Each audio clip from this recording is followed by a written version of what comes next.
Asan ang asawa mo? Wala na po. Wala nang asawa? Opo. Bakit wala nang asawa? Isang taon pa lang.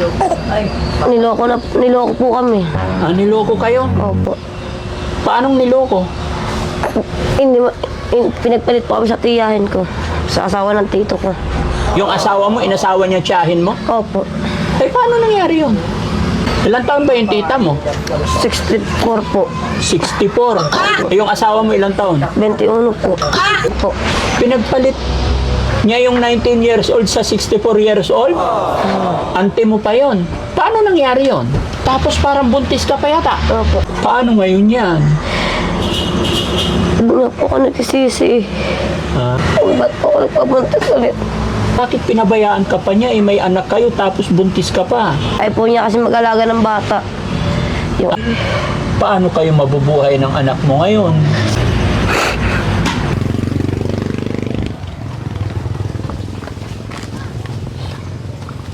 Saan nakatira? Dito? Ayan yung mga kababayan. May nakita tayo ditong bahay sa gilid or silong ng tulay. At may lola kasi dito mga kababayan na gustong ipakausap yung kanyang apo. Bali parang dalawang pamilya yata to, no? Dalawang hagdan eh. So nandyan? Okay. Samahan nyo ako mga kababayan. Kumustahin natin sila. Ay! Angat-angat na yung bato. Baka may cobra dito. Tao po! Hello po. Hi, magandang hapon. Kumusta po kayo? okay lang po. Pwede pumasok? Ayan. Ba't ganito yung sahig nyo? Biyak-biyak na. Wala. Hi, Lola! Hello po, magandang hapon, Lola. Bingi po yan, bingi. Ay, bingi si Lola. Opo. Sino pwede kausapin? Ay, ate. Kumusta po, ate? Hindi po gato ako. Bakit? May sakit po mama ko. Asan mama nyo po? Andun po sa loob. Andiyan sa loob. Ilang pamilya kayo dito? Madami po. Maraming pamilya. Gaano na kayo katagal nakatira dito? Mga ano taon na po? 6 na taon. Tapos hanggang doon, may kwarto yata doon. Opo. Ayun ang kwarto nyo. Sa kanila po. Sa kanila. Hello. Kumusta na ang buhay-buhay dito? Mahirap po ang buhay. Mahirap. Opo. Ay, hello. Ang dami pala. Tapos si nanay nakahiga. Masakit sa ulo. Anong sakit ni nanay? Pa? Anong sakit ni nanay? Matanda na po. Pagkabingi na po kasi. Hindi, si nanay po. High blood po. High blood tsaka trangkaso. Opo. Sige, pwede ba umupo ka, Ining? Opo. Yan, para makapag-usap tayo. Yan, upo ka. Ay, sorry, baby. Yan. Ikaw yung nilalapit ni Lola. Ano pangalan mo? Rakelin po. Rakilin. Opo. Ay, may bata pa doon. Pamangkin ko po. Ang pamangkin mo. Bali, ilang pamilya pa nandyan? Dalawa po nandyan. Siksikan po. Ha? Siksikan. Siksikan. Rakilin, okay lang dikit ko to sa'yo or dikit mo. Ayan, dikit natin. Ayan. Yung hawak mo, anak mo. Opo. Ilang taon siya? Mag-iisang taon po. Mag-iisang taon. Asan ang asawa mo? Wala na po. Wala nang asawa? Opo. Tapos 1 taon yan. Mag-iisang taon po sa April. Running 1 year. Opo. Bakit wala nang asawa? 1 taon pa lang. Niloko po kami. Niloko kayo? Opo. Paanong niloko? Pinagpalit po kami sa tiyahin ko. Sa asawa ng tito ko. Pinagpalit ka sa tiyahin mo? Ano yung inasawa? Yung asawa mo, inasawa niya tiyahin mo? Opo. Ay, paano nangyari yun? Yung asawa mo, iniwan ka, ang inasawa niya, tita mo. Opo. Ilang taon ba yung tita mo? 64 po. 64. Opo. Yung asawa mo ilang taon? 21 po. Ay, pwede ba ipahawak muna kay ate? Ayan, para hindi malikot. Ay, nakangiti si baby. Ay, tapos parang buntis ka pa yata. Opo. Kailan pa umalis yung asawa mo? Ang tagal na po. Eh, bakit buntis ka? Niniwan po kami ng 2024 po, Anong buwan? July. So, ilang buwan kang buntis? 8 months po, nagsama po kami ng June, tapos buntis po ako. Hindi na po ako nagkamero ng July. Ah, so bago siya umalis, nabuntis ka pa niya. Opo. Tapos anak din niya sa'yo, Yung panganay po. isang taon na baby. Ilang taon yung asawa mo? 21 po. Tapos ang inasawa niya yung auntie mo? 64, opo. 64? Ikaw ilang taon ka? 19 po. Pinagpalit niya yung 19 years old sa 64 years old? Auntie mo pa yon. Paano nangyari yon? Sinabi po ng anak niya na may nangyari po daw sa kanila. Sinabi po sa kapatid ko. Oh, tapos? Ay po sabihin sa akin ng mama ko nang ganun nga po yung nangyari, pa di po ako nasaktan. Tinanong ko po yung pinsan ko ano po yung nangyari. Oh.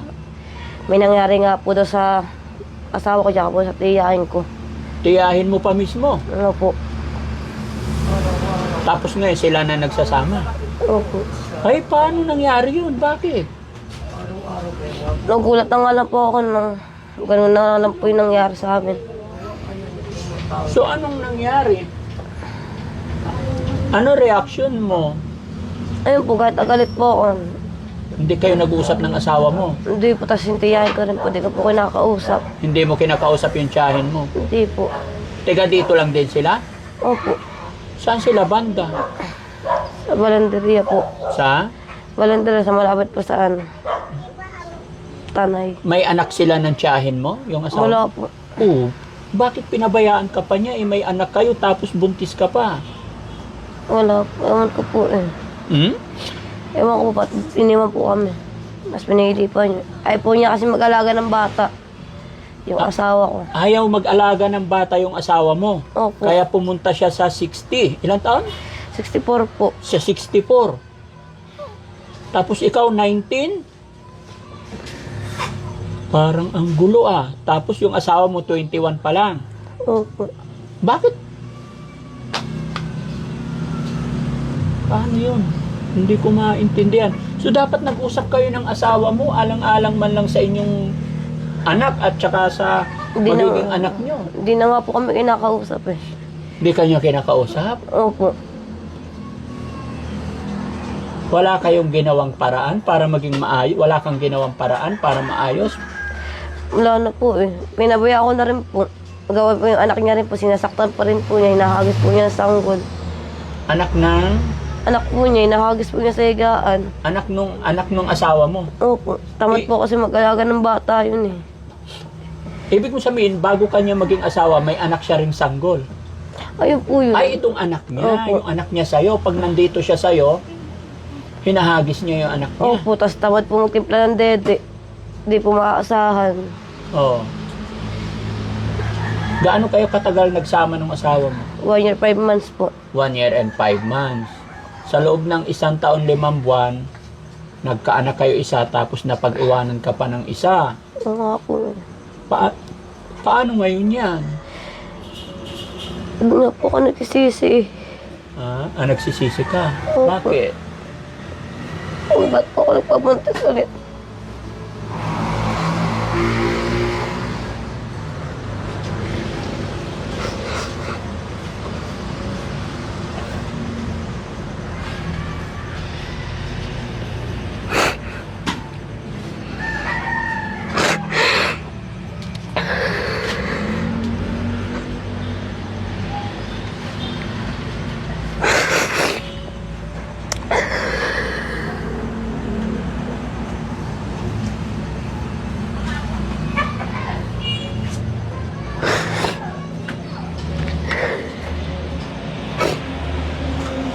Wala na bang chance para magkabalikan kayo? Wala na po. Para sa mga anak ninyo, Wala na po eh. paano kayo mabubuhay ng anak mo ngayon? Kuya po ang nagbubuhay sa amin, tsaka po mama ko. Ano bang pinagkakakitaan nyo dito? Nagtatrabaho po sila. Minsan po naghahagilap mama ko para po may pagkain sa amin. Ano ba trabaho ng papa mo? Wala na po akong papa eh. Wala ka ring tatay. Wala na po. Nanay mo na lang. Tapos ngayon may sakit, may trangkaso yung nanay mo. Opo. Paano yan? Kailan ka manganganak? March po. Adis kami. Malapit na. February na ngayon. Opo. So, ibig sabihin, 8 months na yan. So, 9 months manganganak. Anong nararamdaman mo ngayon na syempre buntis ka tapos 1 taon yung baby mo? Dapat katuwang mo yung asawa mo na naghanap buhay para alagaan ka, alagaan yung anak nyo. Eh wala siya. Ayaw nga po. Nahirapan na nga po ako. Nahihirap. Gusto ko pong matulungan magulang ko, hindi ko pong magawa. Ilan ba kayo magkakapatid? 9 po. Siyam kayo magkakapatid. Tapos halos nandito rin kayong pamilya? Opo. Bata ka pa. Hindi ko lang talaga lubos maisip na nagkaroon ka ng anak na 1 taon tapos buntis ka, saka ka pa niya iwanan ng asawa mo. Hindi ba kayo nag-away bago siya Hindi umalis? po. Paano hindi talaga ako magpaniwala mga kababayan, no? Yung asawa niya na 21 years old, tapos tiyahin mo pa yung pinagpalit. Opo. Hindi man lang naawa yung tita mo sa'yo. Hindi Hindi man lang po. niya sinabi balik ka dun sa asawa mo kasi kawawa yung Ganun. pamangkin ko. Wala po siyang ganun na sinasabi. Hindi mo kinausap yung tiyahin mo. Hindi po, hanggang ngayon po. Ano nangyari dun? No? Pero wala silang anak. Wala po. Sige. Yan mga kababayan, no? Irakilin mga kababayan at ang kanyang magulang, kanyang pamilya na natagpuan namin dito sa silong ng tulay. Kaya lang ito ang problema sa kanya. Umiiyak siya mga kababayan dahil iniwan siya ng kanyang asawa. Pinagpalit siya sa kanyang tiyahin na 64 years old. Ipag-pray mo, Rakilin, na sana makapag-isip ng maayos yung asawa mo, no? Para magbalikan kayo, alang-alang na lang sa anak mo, no? Rakilin, may video kami dito. Apo. I-upload namin ito. Okay lang? Apo, okay lang. Okay. Baka may gusto kang sabihin sa asawa mo, I'm sure na mapapanood niya to para maging okay ang lahat. Wala po. Masama rin po loob po kasi po dun. Masama ang loob mo sa kanya. Opo. O anong mensahe mo sa kanya kahit para na lang sa mga anak nyo? Sana naman po supportahan yung mga anak niya. Kausapin mo siya. Mahirap po kasi makipag-usap dun ay din na po ng magulang Hindi, ko. sabihin mo lang yung side mo para kahit na ano, yung gusto mong sabihin sa kanya, mapapanood niya to. Ano nga po kasi ako eh. Naalala ko po yung mga ginawa niya sa akin. Ha? Naalala ko po. Naalala mo yung? Hindi ko po makalimutan yun. Nananakit din po kasi. Nananakit siya. Opo. Sinasaktan niya po ako. Bagong panganak pa lang po ako. Paano kanya sinasaktan? Anong mga pinag-aawayan ninyo? Tapos sa pagkaselos, wala po ako ginagawa. Nagsiselos siya lagi? Opo. Paano Tapos nagsiselos? sinusuntok po ako sa ulo. Sinusuntok ka? Opo.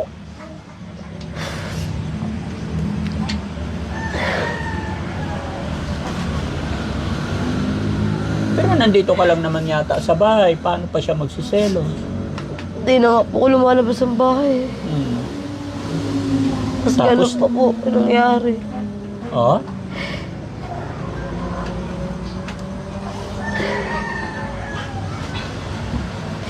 Hindi nga po ako gusto mong sa magulang ko nang sinasaktan po ako. Hindi ka nagsusumbong. Hindi po. Ayoko po siya mapahamak eh. Tapos, bigla nawala. Ayun po. Sumakot po sa tiyahin ko. Wala na po ako nagawa. Mas pinili po niya yun eh. Bakit kaya? Ano sa palagay mo? Ba't niya pinili yun? Hindi ko rin po alam.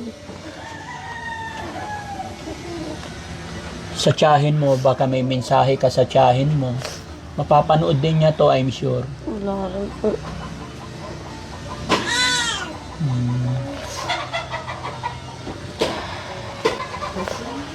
Ayun, mga kababayan, no? Nalaman natin ang kwento ng buhay ni Rakilin at hindi siya masyadong makapagsalita. So, ipag-pray natin. Sana maging maayos pa sila ng kanyang asawa, no? Basta, Rakilin, mag-pray ka lang. Opo. Sana maging maayos pa yung buhay nyo. Alang-alang na lang sa anak ninyo ng asawa mo. Kasi mga bata pa kayo, baka siyempre kung magkita kayo, sana kausapin mo pa rin para baka nabibigla lang siya. Siyempre, 64 years old. Tapos ikaw 19. Diba? So, marami pang pwedeng mangyari. No? Huwag ka lang mawala ng pag-asa. Ng mga kababayan, na kapag taka kasi sinabi niya, pinagpalit siya sa 64 years old at ang masama, tiyahin pa niya. So, maaring masakit pa kay Rakilin kaya halos hindi pa siya makapagsalita or hindi natin alam mga kababayan, parang may tinatago pa siyang hindi niya kayang ilabas at this moment, no? So Rakilin, magbibigay ako ng kaunting tulong sa iyo. Sana makatulong at salamat sa pag-interview namin sa iyo, no? Rakilin, no, may 5,000 ako dito para sa baby mo. Sana makatulong. Salamat po, sir. Mm-mm. Maraming salamat po sa inyo. Kapit ka lang kay God. Makakalimutan po. Salamat po. Kaya po nangyari sa buhay ko po ito.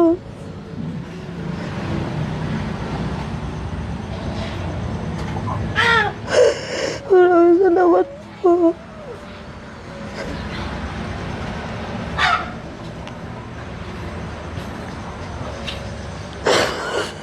Hayaan mo, Rakilin, may awa ang Diyos. Babalikan ka namin dito, ha? Okay. Basta huwag kang mawala ng pag-asa. Mga kababayan, mga kabarangay, share nyo po ang video ito para sa ganun ay mas makatulong pa tayo. At kami po ay babalik dito para mapag-abot pa kung ano pwedeng itulong natin kay Rakilin. Lalong-lalo na malapit na po siyang manak this coming March. Ha? So mga kababayan, maraming salamat po. At syempre, sa pamilyang nandito, ayan, thank you po. Mabuhay po kayo. Mag-iingat po kayo lagi dito. Opo. No? Ingat Medyo po nakakatakot dito mga kababayan kasi silong ng tulay. Although ilang taon na rin daw sila. Bakit nga ba dito kayo napatira? Palagi po kayo pinapalas sa mga tinitirang po namin. Kaya wala pa kami choice. Dito na po kami napunta. Wala kayong sariling lupain. Wala po. Okay. Ano apelyido nyo dito? Gilido Pilas po. So, ayan, maraming salamat mga kababayan. Daddy Frankie po. Anak ng Pangasinan, from Pangasinan. Mabuhay po tayong lahat. God bless po. Malabo na. Huwag ka na tayo, Lola. Okay lang. Oh. Ha? Malabo na mata. Ibigay mo na kay Lola. Sige, Lola. Diyan ka na. Baka masubsob ka pa. Upo, walang anuman, Lola. Sige po. Salamat po nakapasyal ako dito. Thank you po. Ingat ka. God bless, anak. God bless. Sana magbalikan ka sa asawa mo. Opo, Lola.